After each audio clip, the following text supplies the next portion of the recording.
सुफियान भाई, क्या आपको मालूम है कि कुरान करीम कहाँ से, कब और किस पर नाजिल हुआ है? जी हाँ उमर भाई, कुरान करीम अल्लाह रब्बुल आलमीन की जानिब से नाजिल किया गया है। तंज़ीलुम मिर रब्बिल आलमीन। और उमर भाई, कुरान करीम हमारे नबी मोहम्मद सल्लल्लाहु अलैहि वसल्लम पर नाजिल किया गया है। नुज़्ज़िल अला मुहम्मद।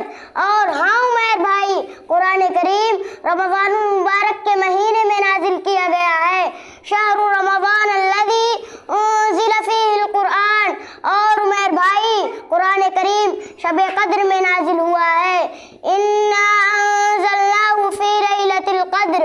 और हाँ उमर भाई, सबसे बड़ी बात यह है कि कुरान करीम लोगों के हिदायत के लिए नाजिल किया गया है। हुदल लिन्नास।